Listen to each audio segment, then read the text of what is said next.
Hello and welcome to the latest episode of the Low Budget Review Show. I am your host, Eric Smith, and today I am talking about This Is Where We Talk Things Out by Caitlin Marceau from Darklit Press.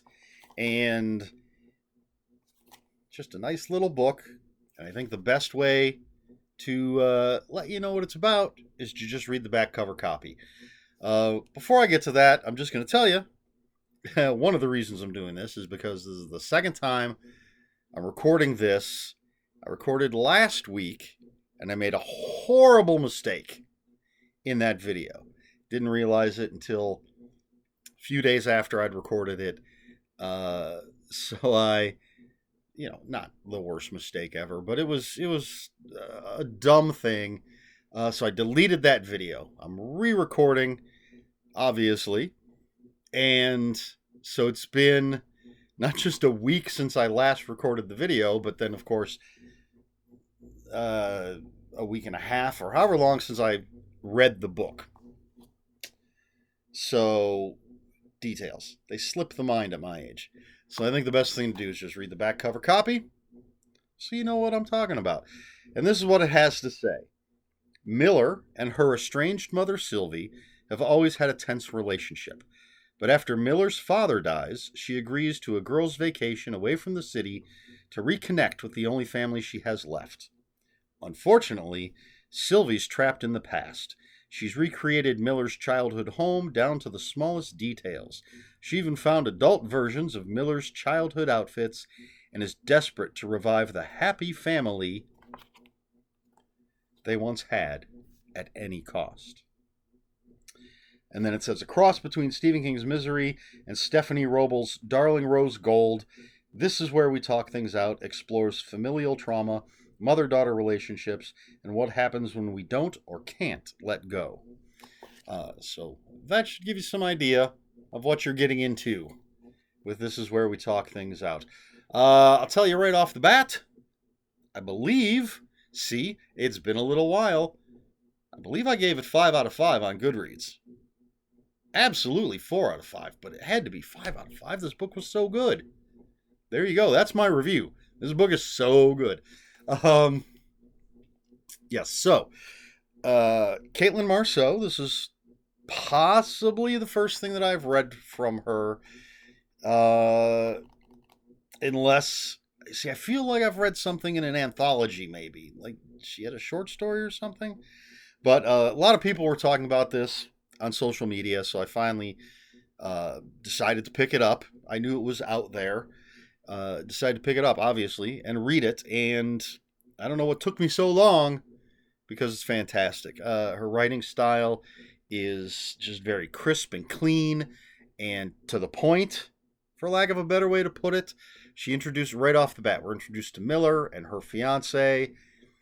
I forget her fiance's name, but they're Miller's packing to go on this weekend getaway with her mother, and her fiance is Florence. Saying, "Really, do you want to do this? You just always have these problems with your mother. Your mother's a crazy bitch." I'm paraphrasing, maybe. And Miller's like, "Yeah, she says she wants to work things out. And I've got to give her the chance. She's my mother. I've got to give her this chance." And so we get to know very quickly kind of who Miller is and the dynamic that she has with her mother. And then when we're introduced to Sylvie, the mother, it's very quickly apparent what kind of person she is. I feel like there's something on my shirt. And it's bothering me because I can see it in the video. There we go. But it's very, very quickly apparent what kind of person Sylvie is. The kind you just want to punch in the throat. No, we don't condone violence here, metaphorically speaking. And but Miller is just wants to work things out. She feels this obligation to her mother and to her dead father, maybe. But yeah, as it says, things get weird. And Caitlin Marceau just ratchets up the tension page to page as we're introduced to each little weird thing and Sylvie's reactions to the reasonable things that Miller says and does. And Sylvie is an unreasonable character, and it just ratchets up. It ratchets up, and we have an idea maybe where this is going. There's a point where I'm like, I'm pretty sure I know what's coming, and even if we do have an idea, it's about the journey. It's about how we're going to get there, and there's certainly things I did not expect. The one thing I did expect did happen, but again, I wasn't like, oh, that was just so predictable. It was like, how are we going to get to that point? What's going to happen? And then what happened? Oh, it's just difficult to talk about. Little tiny book. Don't want to spoil anything. But just, it really builds the tension. And, yeah, I don't want to say too much except you really should pick this up and read it. I really, really enjoyed this book. I'm absolutely going to be picking up more of Caitlin Marceau's work. Hopefully I'm saying her last name correctly. Definitely picking up more of their work. And can't wait to dive in and try some more because this was so good. There is a trigger warning. I'll let you know. Right here somewhere. Or a content warning. Excuse me. It does say the story that follows may contain graphic violence and gore. Please go to the very back of the book for more detailed content warnings. Beware of spoilers. Which is always nice when they put it, and there it is, the content warning. Always nice when they tell you up front that there's going to be that there is a content warning, but it's in the back. So you have the choice to go and look at it. And that way you can avoid spoilers. Just recently, I saw people debating on Twitter about content warning and trigger warnings. And, of course, regular viewers know that I recently asked if you thought reviewers should provide content and trigger warnings. And of course, I personally, it doesn't affect me in any way whatsoever because there's nothing that triggers me. So if I never see a trigger warning, that's fine because I'm not worried about being triggered. But if I do see a content warning or a trigger warning, it doesn't affect me in any way. Unless there's big fat spoilers up front. That would annoy me. But as I said, this tells you they're in the back. So you have the choice to go and look before you read the book. So I like that.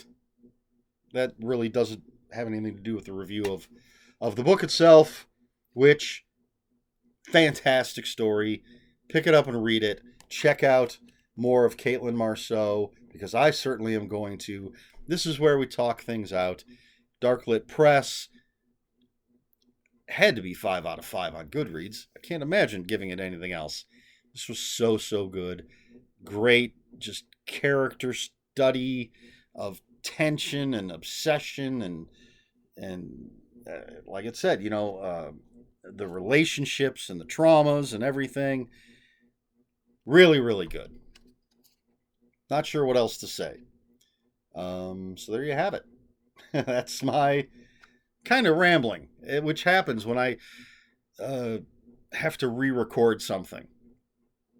Although I tend to ramble the first time I record anyway, but I'm a little more, I like to think a little more coherent or focused anyway, but the further away from the time I read it, I start to lose it. I'm old. Getting old. Anyway, that's it. So I don't have a question. I may have had a question the first time I recorded. I don't have a question this time. So we're just going to move on to the other stuff. If you have any comments, questions, or corrections, please put those in the comments below. Comments are open for spoilers. Just post a spoiler warning because we do try to be polite here at the Low Budget Review Show. Please like, share, and subscribe. All the usual YouTube stuff. If you'd care to follow me on other social media, I'm still on Twitter as of this recording. And that is at Ronan5757.